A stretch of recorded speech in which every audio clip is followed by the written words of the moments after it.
ঘন জঙ্গলে ঘেরা এই জায়গাটির নাম তপবন, ঝাড়গ্রামের একটি অফবিট ডেস্টিনেশন।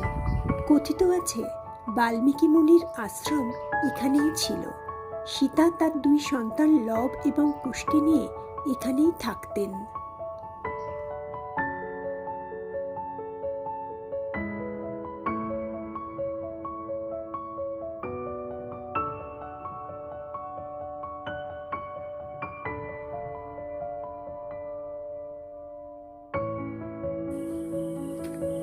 বাল্মীকি মুনির আশ্রম, বাল্মীকি মুনির সমাধিস্থল।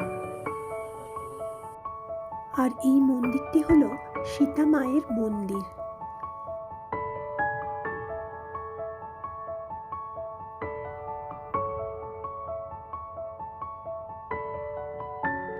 যজ্ঞস্থল। সাধুর মুখে শুনছিলাম এবং অস্ত্র শিক্ষা করেছিল। তারপরে রামচন্দ্র যখন অযোধ্যায় অশ্বমেধ যজ্ঞ আরম্ভ করলেন, যজ্ঞের ঘোড়া ছেড়েছিলেন জয়পত্র লিখে।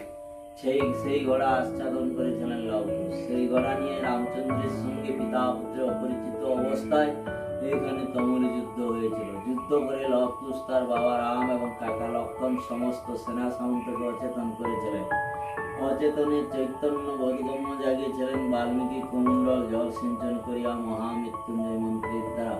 তারপর সীতারাম লক্ষণ সবার সঙ্গে শুভ এক মিলনযোগ ঘটিয়ে মাকে রামচন্দ্র অযোধ্যায় ফিরিয়ে নিয়ে যান।